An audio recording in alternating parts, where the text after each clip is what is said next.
PMC ప్రేక్షకులకి నమస్కారం. ప్రియమైన ఆత్మీయులారా, ధమ్మపదంలో మనము రకరకాల అంశాల గురించి మనము మాట్లాడుకుంటున్నాము. అదేవిధంగా గౌతమ బుద్ధుడు ఇచ్చినటువంటి ధర్మ సూక్ష్మాల గురించి, ధర్మ మార్గం గురించి, జీవితంలో జరిగే రకరకాల సంఘటనల గురించి మనము చెప్పుకుంటున్నాము. జీవితంలో మనిషి ప్రాపంచికంగా ఎదగాలన్నా, అదేవిధంగా ఆధ్యాత్మికంగా ఎదగాలన్నా కావాల్సింది ఏంటి అంటే సత్యంతో, ధర్మంతో ముందుకెళ్ళాలి. జీవిత విధానాన్ని మార్చుకోవాలి, జీవించేటటువంటి కళతో వెళ్ళాలి ముందుకి. అందుకే అష్టాంగ మార్గాన్ని ముఖ్యంగా గౌతమ బుద్ధుడు ఎందుకు బోధించాడంటే, ఒక డిసిప్లిన్డ్ లైఫ్ మనిషికి రావాలి, ఒక జాగృతిలో మనిషి జీవించాలా, స్వీకార భావంతో ఉండాలి, తర్వాత ఒక సమ్యక్ వాణితో ఉండాలి, మంచి దృష్టితో ఉండాలి, మంచి కర్మలు చేయాలి, తర్వాత ఒక ధ్యానపూర్వకంగా జీవించాలి, సమాధిలో ప్రవేశించాలి, అదేవిధంగా ఈ యొక్క జ్ఞానోదయాన్ని పొందాలి అనేటటువంటి ఉద్దేశంతో ఈ యొక్క ఆర్ట్ ఆఫ్ లివింగ్ అంటే అష్టాంగ మార్గాన్ని తను బోధించడం జరిగింది. భిక్షువులుగా ఉండే వాళ్ళకి ఒక కోడ్ ఆఫ్ డిసిప్లిన్ తను ఇవ్వడం జరిగింది. గృహస్థులుగా ఉండే వాళ్ళకు ఒక కోడ్ ఆఫ్ డిసిప్లిన్ వాళ్ళకి ఇవ్వడం జరిగింది. ఇప్పుడు భిక్షువుగా జీవించే వాళ్ళకి ఈ యొక్క ధనార్జన చేయడం అనేది వాళ్ళకి నిషేధం.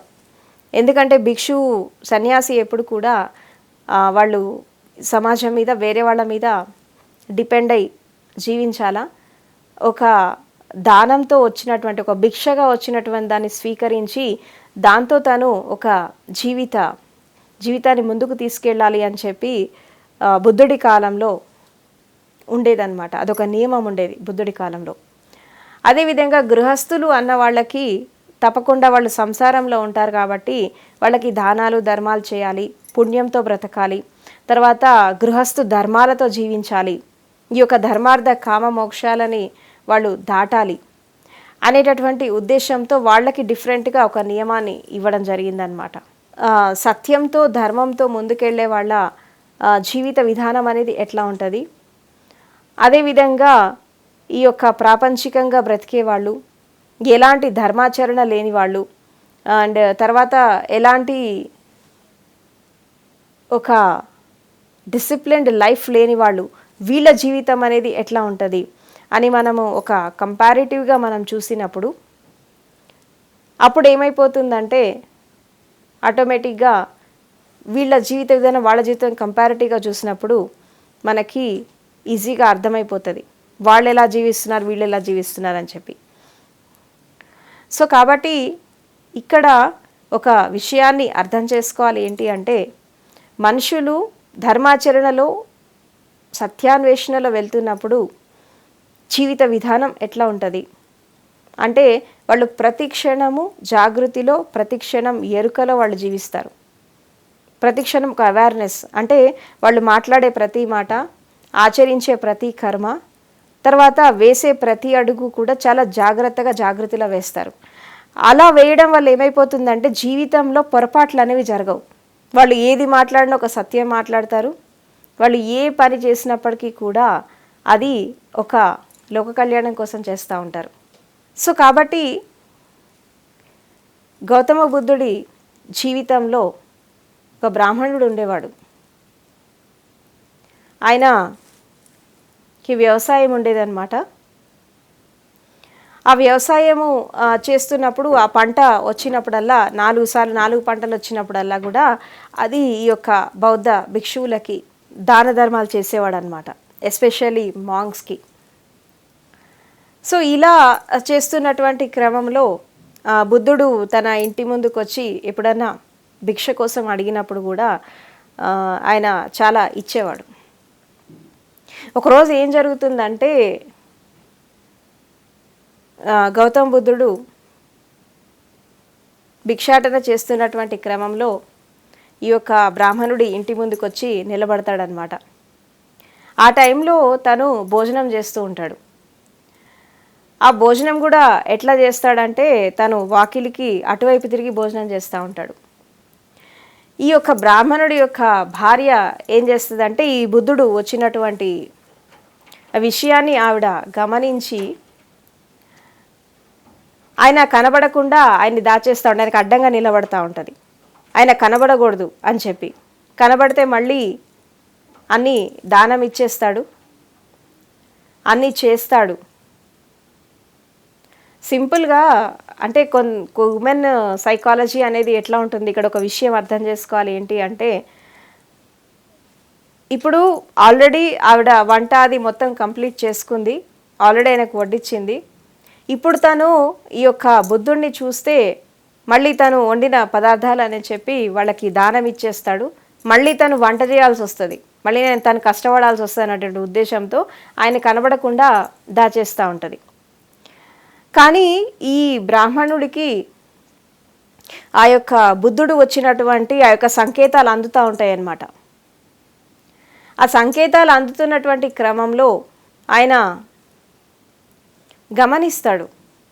ఎందుకంటే జనరల్గా ఒక బుద్ధ పురుషుడు ఎక్కడైతే నిలబడతాడో ఆయన యొక్క ఆరా కానీ, ఆ ఎనర్జీ లెవెల్స్ కానీ, ఆ బుద్ధ ఫీల్డ్ కానీ చాలా డిఫరెంట్గా ఉంటుంది. తర్వాత ఇంకొకటి ఏంటి అంటే, తాను భోజనం చేస్తున్నటువంటి క్రమంలో తనకి ఒక ఫీలింగ్ వస్తుంది, తను వచ్చాడు, బుద్ధుడు వచ్చాడు అనేటువంటి ఆ ఫీలింగ్ వస్తుంది. వచ్చి వెనక్కి తిరిగి చూస్తాడనమాట. వెనక్కి తిరిగి చూశాక అక్కడ బుద్ధుడిని చూసి ఆయన అన్నీ వదిలేసి గబాల్లో పరిగెత్తుకొని వచ్చేసి ఆయన బుద్ధుడి ముందు నిలబడతాడు. అంటే మనుషులు ఎంత విచిత్రంగా ఆలోచిస్తారు ఏంటి అంటే, ఒక క్షుద్రమైనటువంటి విషయాల కోసం, చిన్న చిన్న విషయాల కోసం ఒక విరాట్ అస్తిత్వానికి సంబంధించిన విషయాలను పక్కకు పెట్టేస్తారు, ఒక శాశ్వతమైన సత్యాన్ని పక్కకు పెడతారు. చిన్న చిన్న విషయాలకు జీవితాలను తాకట్టు పెడతా ఉంటారు, శాశ్వతమైన ఆనందాన్ని కోల్పోతారు మనుషులు. ఒక విధంగా చెప్పాలంటే ఆ బ్రాహ్మణుడి భార్య కూడా అదే పని చేసింది. ఆఫ్టర్ ఆల్ ఫుడ్ ఎంత, వంట చేయడం ఎంత పని. అలాంటిది అంత పెద్ద వ్యక్తి బుద్ధుడు నిలబడితే ఆ యొక్క సంకుచిత మనస్తత్వంతో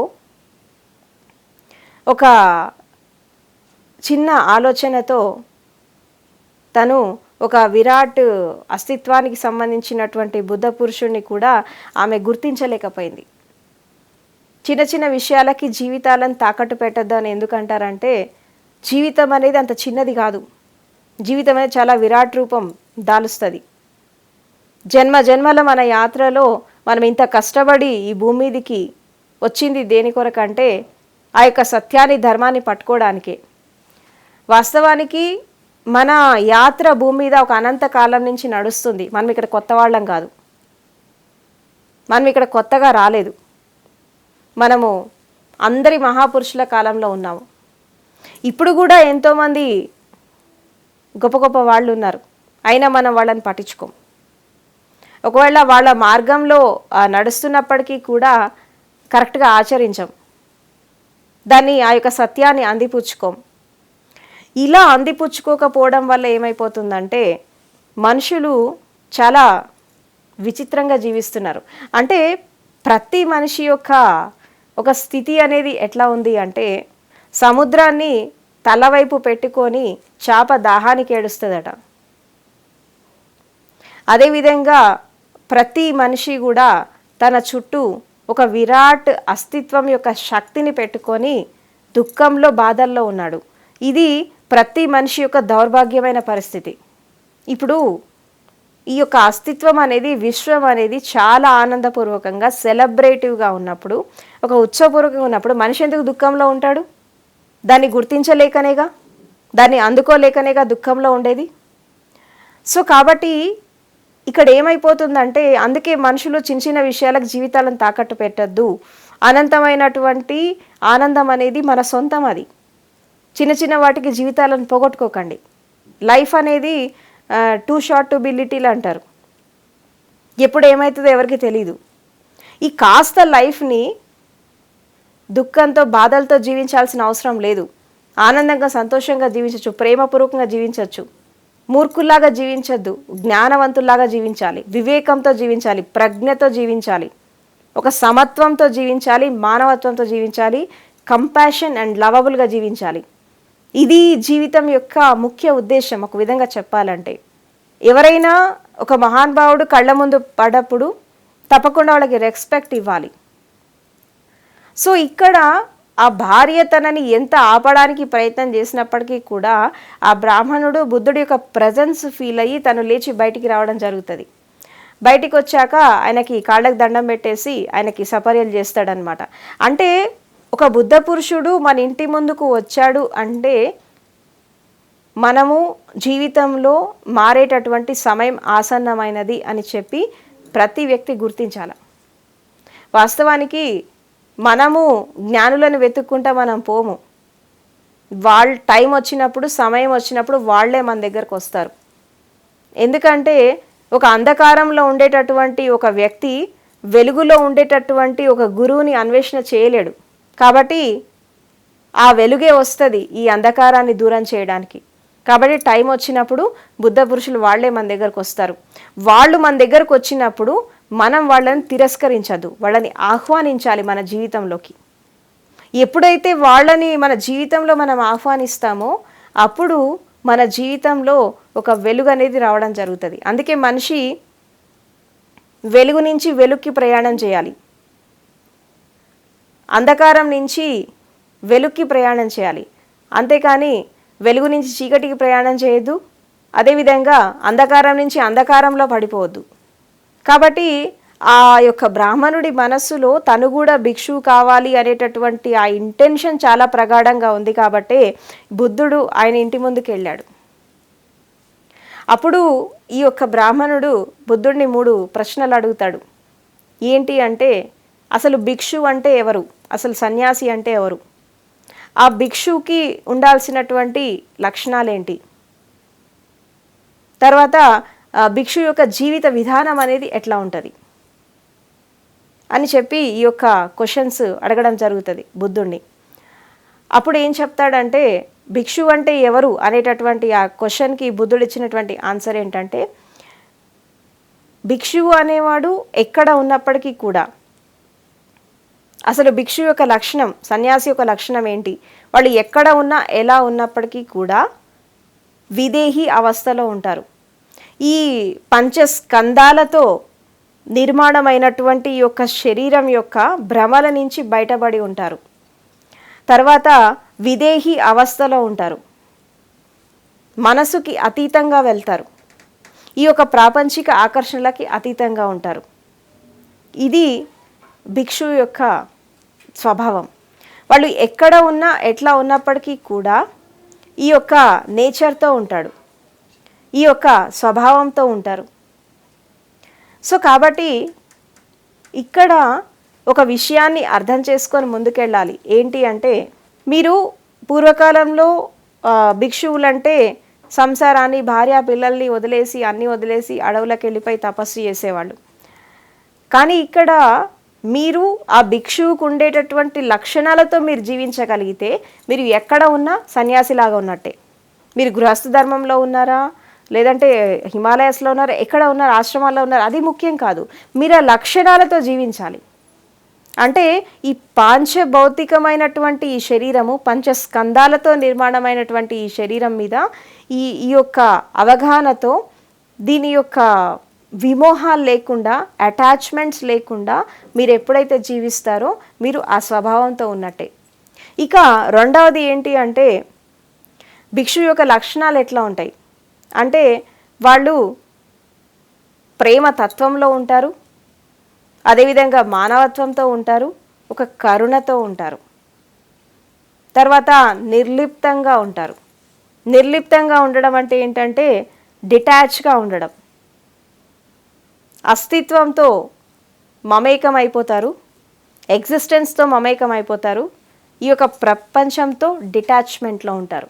అలా ఉన్నప్పుడు ఏమైపోతుందంటే, అందుకే ఏమంటారంటే, ఎవరైతే ఈ యొక్క జ్ఞాన మార్గంలో ఉన్నారో, ఎవరైతే ఈ యొక్క సత్యంతో ధర్మంతో ఉన్నారో, వీళ్ళని ఏమంటారంటే వీళ్ళు విహరిస్తున్నారని చెప్పి అంటారనమాట. అంటే భూమి మీద వీళ్ళు కేవలం సంచరిస్తూ ఉంటారు, కానీ వీళ్ళ యొక్క కాన్షియస్నెస్ కానీ, తర్వాత వీళ్ళకు ఉండేటటువంటి ఆ యొక్క చైతన్యం కానీ అది ఈ ప్రపంచానికి సంబంధించింది కాదు. అది టోటల్ యూనివర్సల్ కాన్షియస్నెస్తో మమేకమైపోయి ఉంటుంది. ఇది యొక్క యూనివర్సల్ యొక్క ఆరాలో వచ్చేస్తుంది. ఈ యొక్క అస్తిత్వంతో మమేకమైపోయి ఉంటారు, ఎగ్జిస్టెన్షియల్ లాస్తో మమేకమైపోయి ఉంటారు. అలా ఉండడం వల్ల ఏమైపోతుందంటే ఈ యొక్క మనుషులంతా కూడా, ఈ ఎస్పెషల్లీ భిక్షువులు చాలా పవిత్రంగా నిర్మలంగా ఉంటారు. ఇప్పుడు వేషధారణలో భిక్షువులాగా ఉండడం కాదు, స్వభావంలో ఉండాలి. ముఖ్యంగా మీరు ఏ డ్రెస్సింగ్ వేసుకున్నారు, మీరు సన్యాసి బట్టలు వేసుకున్నారా లేదా, మీరు అడవుల్లో బతుకుతున్నారా, ఇది కాదు క్రైటీరియా. భిక్షువులాగా ఉండడం అంటే భిక్షు యొక్క లక్షణాలతో బ్రతకాలి. మీరు ఎక్కడ ఉన్నా ఎలా ఉన్నా మీరు సన్యాసిలాగా జీవితాన్ని జీవించగలగాలి. సన్యాసికి ఉండేటువంటి లక్షణాలతో ఉండాలి, ఆ క్వాలిటీస్తో ఉండాలి, ఆ జీవిత విధానం అట్లా ఉండాలి. సింపుల్గా ఏంటి అంటే ఈ ప్రపంచం అనేది ఒక బురద లాంటిది. ఈ బురదలో ఒక కమలం లాగా వికసించాలి. ఈ కమలం అనేది వికసించడానికి ఈ బురద అనేది అవసరం. ఈ యొక్క బురద నుంచే ఆ యొక్క కమలానికి ఒక ఎరువు వస్తూ ఉంటుంది. అది చాలా పవిత్రంగా నిర్లిప్తంగా ఎదుగుతుంది బురదను అంటుకోకుండా కమలం అనేది. సో ప్రతి వ్యక్తి యొక్క జీవితం అనేది కూడా అలాంటిదే. ఇది ప్రతి మనిషికి ఒక టెస్ట్ లాంటిది. అంటే వాస్తవానికి చెప్పాలంటే ఈ సమాజం అనేది ఒక బురద లాంటిది, ఈ ప్రపంచం అనేది ఒక బురద లాంటిది.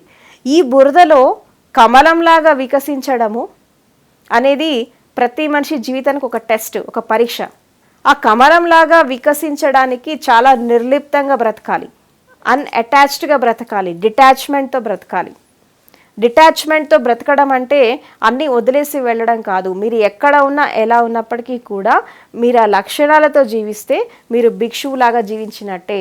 మీరు గృహస్థ ధర్మంలో ఉన్న ఎక్కడ ఉన్నప్పటికీ కూడా ఈ యొక్క భిక్షు యొక్క లక్షణాలతో జీవిస్తే మీరు ఆ యొక్క ధర్మ మార్గంలో నడుస్తున్నట్టే.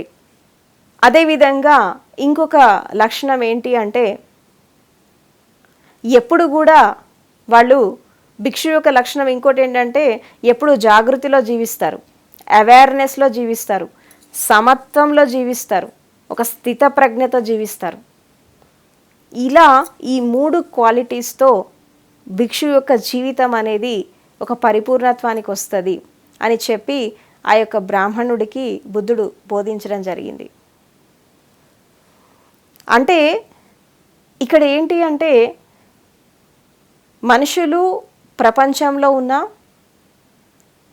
అదేవిధంగా ఆశ్రమాల్లో ఉన్న, గృహస్థ ధర్మంలో ఉన్న, ఎక్కడ ఉన్నా ఏ పరిస్థితిలో ఉన్నప్పటికీ కూడా తను జ్ఞానోదయం పొందవచ్చు, బుద్ధత్వాన్ని పొందవచ్చు. అలా పొందడానికి మన జీవిత విధానం ఎట్లా ఉంది, తర్వాత మన సంకల్ప బలం ఎంత ఉంది, మన శక్తియుక్తులు ఎంత ఉన్నాయి, మనం దాన్ని ఎంత జీవితంలో మనం ఆచరిస్తున్నాము, ఎంత పర్ఫెక్ట్గా మనం ముందుకెళ్తున్నాము, తర్వాత ఎంత స్థితప్రజ్ఞతో ఉంటున్నాం, ఎంత సమత్వంతో ఉంటున్నాము, ఎంత డిటాచ్మెంట్తో ఉంటున్నాము, ఈ కామక్రోధ లోభ మోహాలకి అతీతంగా ఉంటున్నామా లేదా, అరిషడ్వర్గాలకి దూరంగా ఉంటున్నామా లేదా, అదేవిధంగా లోభితనం లేకుండా బ్రతుకుతున్నామా, ఇవన్నీ కూడా ప్రతి ఒక్క సాధకుడు ప్రతి క్షణక్షణం తన మనసుని పరీక్షించుకోవాలి. ఎందుకంటే మనసు అనేది ఎప్పుడు ఎలా టర్న్ అవుతుందో తెలీదు, మనసులో ఏ సంస్కారం ఎప్పుడు ఉత్పన్నమవుతుందో తెలీదు, మనసులో ఎలాంటి అలజడులు వస్తాయి, ఎలాంటి ఫ్లక్చుయేషన్స్ వస్తాయి, జీవితాన్ని మనం ఎలా ముందుకు తీసుకెళ్తామో అది కూడా తెలీదు. సో కాబట్టి ఇక్కడ ఏంటి అంటే ప్రతి క్షణము ఒక జాగృతిలో, ప్రతి క్షణం ఒక అవేర్నెస్లో మనం ఎప్పుడైతే జీవిస్తామో అప్పుడు జీవితం అనేది చాలా స్పష్టంగా, నిర్మలంగా, పవిత్రంగా, క్రిస్టల్ క్లియర్గా ఉంటుంది. అందుకే సాధన చేసే వాళ్ళకి 2 మెయిన్గా గుర్తుపెట్టుకోవాలి. ఏంటి అంటే ఒకటి ధ్యానపూర్వకంగా జీవించాలా, రెండవది జాగృతిలో జీవించాలి. అదేవిధంగా క్షణక్షణం చైతన్యంతో జీవించాలి, సాక్షి తత్వంలో జీవించాలి. ఈ 4 ఒక సాధకుడికి ఒక పిల్లర్స్ లాంటివి అన్నమాట, 4 స్తంభాలు లాంటివి. ఒకటి ధ్యానము, రెండవది జాగృతి, మూడవది చైతన్య తత్వంతో బ్రతకడం, 4వది సాక్షి తత్వం. ఈ 4 అనేవి చాలా మూల స్తంభం లాంటిది. ఒక మనిషి బుధత్వాన్ని పొందడానికి. ఈ 4 క్వాలిటీస్ మీ లోపల ఉన్నాయా లేవా? అదేవిధంగా ప్రపంచంలో అంటే సాధనలో ముందుకెళ్ళడానికి ఈ 4 క్వాలిటీస్ ఉపయోగపడతాయి. మరి ప్రపంచంలో కూడా ఉంటున్నాం కదా, మనం అన్నీ వదిలేసి వెళ్ళలేదు కదా, మరి ప్రపంచంలో ఉన్నప్పుడు ఎలా ఉంటున్నాం ఇది కూడా చూసుకోవాలి. అంటే ప్రేమతత్వంతో ఉండడం, మానవత్వంతో ఉండడం, కరుణతో ఉండడం, మైత్రి భావనతో ఉండడం, అదేవిధంగా సత్యంతో ధర్మంతో ఉండడం, తర్వాత సమత్వంలో ఉండడం. ఇది ప్రపంచంలో బ్రతికినప్పుడు ఇది మనకి ఉపయోగపడుతుంది. కాబట్టి మనము ప్రపంచంలో ఉంటున్నాం కాబట్టి ఇటు ఇన్నర్ వరల్డ్ అటు ఔటర్ వరల్డ్ని కలుపుకొని వెళ్ళాలి. బాహ్య ప్రపంచాన్ని అంతర్ ప్రపంచాన్ని కలుపుకొని వెళ్ళాలి. ఇటు బాహ్య ప్రపంచానికి అటు అంతర్ ప్రపంచానికి సాక్షిలాగా ఉండి మధ్యస్థంగా మధ్య మార్గంలో ఉండి ఒక మనిషి జ్ఞానోదయాన్ని పొందాలి. దేన్ని త్యజించాల్సిన అవసరం లేదు. మనిషి జ్ఞానోదయాన్ని పొందాలంటే దేన్ని వదిలేయాల్సిన అవసరం లేదు. కానీ ఈ యొక్క ప్రపంచంలో ఉన్నప్పుడు ప్రపంచంలో మునిగి తేల్తా టోటల్గా సాధనని మర్చిపోతున్నామా? అది కరెక్ట్ కాదు. అదేవిధంగా అంతర్యాత్రలోకి వెళ్ళిపోయి మనం బాధ్యతల్ని విస్మరిస్తున్నామా? అది కూడా కరెక్ట్ కాదు. ఈ రెండిటిని బ్యాలెన్స్ చేసుకుంటూ ఇటు సంసారాన్ని అటు నిర్వాణాన్ని రెండిటిని బ్యాలెన్స్ చేసుకుంటూ మనం ముందుకు వెళ్తున్నామా లేదా అనేది చాలా ఇంపార్టెంట్. అందరికీ అన్నిటికీ న్యాయం చేయాలి. అదేవిధంగా మన జీవితానికి కూడా మనం న్యాయం చేసుకోవాలి. అన్ని రెస్పాన్సిబిలిటీస్ ఫుల్ఫిల్ చేసుకుంటూ తర్వాత అన్ని బాధ్యతలను నిర్వర్తిస్తూ మనము ఈ యొక్క జ్ఞానోదయాన్ని పొందాలి. ఇది కొంచెం కష్టమైన పనే, బట్ ఇది చాలా అవసరం. ఎందుకంటే ఒక ఆశ్రమంలో ఉండి ఒక గురువు దగ్గర ఉండి మనం పవిత్రంగా ఉంటూ సాధన చేయడం అనేది ఎవరైనా చేయగలరు. ఎందుకంటే ఆ వాతావరణం అట్లా ఉంటుంది. అక్కడ ఒక గురువు యొక్క ఎనర్జీ పనిచేస్తూ ఉంటుంది. అక్కడ ఎనర్జీ ఫీల్డ్స్ డిఫరెంట్గా ఉంటాయి. ఆటోమేటిక్గా మీరు శాంతంగా ఉంటారు, పవిత్రంగా ఉంటారు, నిర్మలంగా ఉంటారు. అది పెద్ద గొప్ప విషయం కాదు. అక్కడ ఉన్నది ఆ యొక్క ప్రశాంతత కానీ ఆ యొక్క స్థితి కానీ గురువుది, ఆ యొక్క అట్మాస్ఫియర్ది, మీది కాదు అది. మరి మీరు ఎట్లా డెవలప్ చేసుకుంటారు మీ శాంతిని, మీ సహనాన్ని? తర్వాత మీ ఎనర్జీ లెవెల్స్ మీకు ఎక్కడ తెలుస్తాయి అంటే, మీరు ఎంత సమత్వంతో ఉన్నది ఎక్కడ తెలుస్తాయి అంటే ఈ ప్రపంచంలో మీరు జీవిస్తున్నప్పుడు మీకు తెలుస్తాయి. మీరు ఎంత శాంతిగా బ్రతుకుతున్నారు, ఎంత కంపాషనేట్గా ఉంటున్నారు, తర్వాత ఈర్ష్య ద్వేషాలకు ఎంత దూరంగా ఉంటున్నారు, ఎంత సమత్వంతో జీవిస్తున్నారు, తర్వాత ఎంత ఒక స్థితప్రజ్ఞతో ఎట్లా జీవిస్తున్నారు అనేది మీకు ఇక్కడ ఒక కొలమానం అన్నమాట, ఒక యాడ్ స్టిక్. ఈ ప్రపంచం అనేది ఒక ట్రైనింగ్ స్కూల్ ప్రతి ఒక్క సాధకుడికి. ఈ ట్రైనింగ్ స్కూల్లో మనము పర్ఫెక్ట్గా మనము ముందుకు వెళ్ళగలిగితే తప్పకుండా మనం అనుకున్నటువంటి లక్ష్యాన్ని మనం చేరుకోగలుగుతాం. సో కాబట్టి దీన్ని అర్థం చేసుకొని ముందుకెళ్ళాలి. ఒక సమత్వంతో వెళ్ళాలి, ఒక స్థిత ప్రజ్ఞతో వెళ్ళాలి. సింపుల్గా వాస్తవానికి జీవితం అనేది చాలా సింపుల్. మనుషులు ఎందుకు ఇంత కఠినతరంగా జీవిస్తారు? ఎందుకు ఇంత జటిలంగా ఎందుకు జీవిస్తారు అంటే, జీవితం అంటే అర్థం కాక, జీవితాన్ని అర్థం చేసుకోలేక. వాస్తవానికి మనిషి పుట్టినప్పుడు చాలా నిర్మలంగా పవిత్రంగా పుడతాడు. ఒక 5 సంవత్సరాల వరకు ఆ నిర్మలత్వం, ఆ పవిత్రత ఉంటుంది. ఇక చనిపోయేటప్పుడు కామక్రోధ లోభాలతో, ఈర్ష్య ద్వేషాలతో, నెగిటివిటీతో చచ్చిపోతారు. మరి ఈ పుట్టినప్పుడు ఉన్నటువంటి ఈ నిర్మలత్వం, పవిత్రత చచ్చిపోయేటప్పుడు ఎందుకు ఉండదు? ఎక్కడికి పోతుంది అంటే జీవితాంతం ఈ యొక్క నెగిటివిటీస్తో బ్రతికినట్టే కదా. ఒక మనిషి జీవితాంతం ఎలా బ్రతికాడో మనం చూడాల్సిన అవసరం లేదు. వాళ్ళ డెత్ చూస్తే అర్థమవుతుంది, చెప్పచ్చు వాళ్ళు ఎలా బ్రతికారో చెప్పచ్చు. ఎందుకంటే జీవితం అనేది ఒక పరీక్ష అయితే డెత్ అనేది దానికి రిజల్ట్. అందుకే మనిషి చేసేటటువంటి ప్రతి పని, మాట్లాడే ప్రతి మాట, చేసేటటువంటి ప్రతి ఈ యొక్క వ్యర్థమైన పనికి ఈ యొక్క డెత్ టైంలో తప్పకుండా ఆ యొక్క కర్మ ఫలితం అనేది కనబడుతుంది.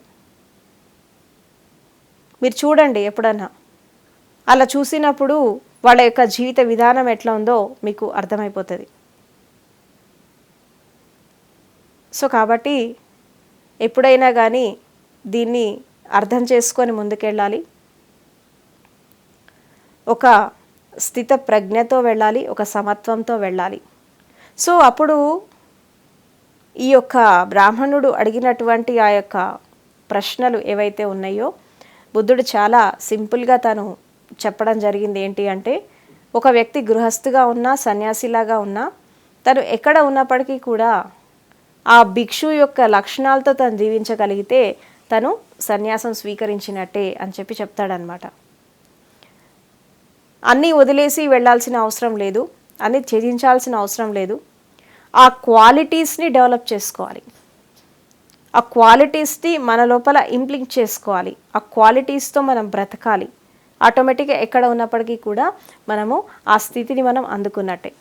సో కాబట్టి దీన్ని అర్థం చేసుకొని ఎవరైతే ముందుకెళ్తారో, తర్వాత ఈ యొక్క స్టేట్లో ఎవరైతే జీవించగలుగుతారో వాళ్ళు తప్పకుండా ఆ యొక్క నిర్వాణ పదంలో ముందుకెళ్తారు, మహాపరినిర్వాణాన్ని పొందుతారు. సో కాబట్టి ప్రతి ఒక్క ధ్యాని దీన్ని అర్థం చేసుకోండి. జీవితంలో జరిగేటటువంటి ప్రతి ఒక్క సంఘటనల నుంచి ఒక ఎసెన్స్ తీసుకోండి. అది మంచి కావచ్చు, చెడు కావచ్చు. దాని నుంచి ఒక గుణపాఠం నేర్చుకోండి. ఎందుకంటే వాస్తవానికి మనము పుట్టినప్పుడు, చిన్నగా ఉన్నప్పుడు అందరూ మనకి ప్రేమను పంచుతారు. ఆ యొక్క ప్రేమలో మనం ఎంత మునిగి తేలుతామంటే మళ్ళీ మనం తేరుకొని బయటికి వచ్చి చూసేసరికి మనకెవరు కనబడరు. ఒక స్టేజ్ వచ్చాక పెరిగేటటువంటి ఆ యొక్క క్రమంలో ఇప్పటిదాకా మనతో ఉన్నవాళ్ళు ఎవరు మనతో ఉండరు. అక్కడి నుంచి మనం ఒంటరిగా ప్రయాణం చేయాల్సి ఉంటుంది. ఎందుకంటే సమాజంలో ఏ రిలేషన్షిప్ అయినా ఏదైనా కానీ ఒక స్థాయి వరకే మనకి సహకరిస్తాయి, ఒక స్థాయి వరకే మనతో ఉంటాయి. ఓకే, మన లైఫ్లోకి ఎవరైతే వస్తున్నారో వాళ్ళని మనం ఆహ్వానిస్తాము, వెళ్ళే వాళ్ళని అంతే హాయిగా మనం సెండ్ ఆఫ్ చేస్తాం. ఇక్కడ బాధపడేది ఏం లేదు. ఎందుకంటే ఈ ప్రపంచంలో ఏ రిలేషన్ కూడా శాశ్వతం కాదు. ఇలా వస్తుంది, అలా వెళ్ళిపోతుంది. అండ్ ఇంకోటి ఏంటి అంటే, ఇక్కడ ఒక విషయాన్ని మనము అర్థం చేసుకోవాలి. ఏంటి అంటే, ఇక్కడ ఒక స్టేజ్ వచ్చాక మనిషిని మనిషిలాగా నిలబెట్టేది ఏంటి అంటే మన యొక్క ఆత్మవిశ్వాసం మాత్రమే. మనల్ని మనలాగా నిలబెట్టేది మన లోపల ఉండేటటువంటి శక్తి మాత్రమే. ఇది ప్రతి ఒక్క ధ్యాని, ప్రతి ఒక్క సాధకుడు, తర్వాత ప్రతి ఒక్క సంసారి దీన్ని అర్థం చేసుకొని ముందుకెళ్ళాలి. ఈ యొక్క జీవిత ప్రయాణంలో ఒక స్థిత ప్రజ్ఞతో మనం ఎప్పుడైతే ముందుకెళ్తామో, ఒక సమత్వంతో ఎప్పుడైతే మనం ముందుకెళ్తామో, అక్కడ ఏమైపోతుందంటే మనం ఎటు వెళ్తున్నాము, ఏం చేస్తున్నాం అనేది నాకు అర్థమవుతుంది. అఫ్కోర్స్ మనం వెళ్ళేటటువంటి క్రమంలో ఎంతోమంది మనకి సహకరిస్తారు. కొంతమంది సహకరించే వాళ్ళు సహకరిస్తారు, క్రిటిసైజ్ చేసే వాళ్ళు క్రిటిసైజ్ చేస్తారు, నిందలేసే వాళ్ళు నిందలేస్తారు, ఉపకారం చేసే వాళ్ళు ఉపకారం చేస్తారు, అపకారం చేసే వాళ్ళు అపకారం చేస్తారు, మోసం చేసేవాళ్ళు మోసం చేస్తారు. ఇట్లా రకరకాల యాంగిల్స్లో మనం వెళ్తూ ఉంటాం. ఈ వెళ్ళేటటువంటి క్రమంలో కూడా ఎవరు మన పట్ల ఎలా బిహేవ్ చేసినా మనం దాని నుంచి బయటపడాలి అంటే కూడా మన లోపల ఉండే శక్తియుక్తుల మీద మనం ఆధారపడాలి తప్పించి ఎదుటి వాళ్ళ మీద కాదు. సో ఇలా ఉన్నప్పుడు ఏమైపోతుందంటే మన మీద మనకు కాన్ఫిడెన్స్ పెరుగుతుంది, మన మీద మనకు ఒక విశ్వాసం పెరుగుతుంది. మనం ప్రపంచంలో ఏదైనా సాధించగలం. అది ఆడ కానీ మగ కానీ, శక్తి అనేది అందరికీ సమానమే. ఆడ మగ అనే డిఫరెన్సియేషన్ కేవలం శరీరానికి మాత్రమే. శక్తి అందరిలో సమానంగా ఉంటుంది. అన్ని పొటెన్షియాలిటీస్ ఉంటాయి, అన్ని ఎలిజిబిలిటీస్ ఉంటాయి. దీంతో మనం ఎప్పుడైతే ముందుకు వెళ్తామో అప్పుడు ఏమైపోతుందంటే మనం ఎక్కడ ఉన్నా ఎలా ఉన్నా ఒక స్థితిలో మనం ఉండగలుగుతాం. ఈ యొక్క భిక్షు యొక్క లక్షణాలతో మనం జీవించగలుగుతాం. అలా జీవించినప్పుడు మనము ఈ యొక్క సంసారంలోనే ఈ యొక్క నిర్వాణ పదంలోకి మనం వెళ్ళొచ్చు. కాబట్టి దీన్ని అర్థం చేసుకొని ముందుకెళ్ళండి, ఒక సమత్వంతో వెళ్ళండి, నిర్లిప్తంగా బ్రతకండి. తర్వాత గృహస్థుగా ఉన్నప్పటికీ కూడా ఒక భిక్షు యొక్క లక్షణాలతో జీవించండి, సన్యాసి యొక్క లక్షణాలతో జీవించండి. మీరు ఇదే లైఫ్లో ఆ యొక్క నిర్వాణాన్ని పొందండి, జ్ఞానోదయాన్ని పొందండి, బుధత్వాన్ని పొందండి. సో చివరిగా నా మాటలు ఇంత శ్రద్ధగా ప్రేమగా విన్నారు, మీ అందరికీ కృతజ్ఞతలు. అంతిమంగా మీలో కొలువైనటువంటి ఆ యొక్క శక్తియుక్తులకి, ఆ యొక్క పరమ చైతన్యానికి నా ప్రణామములు. Thank you very much.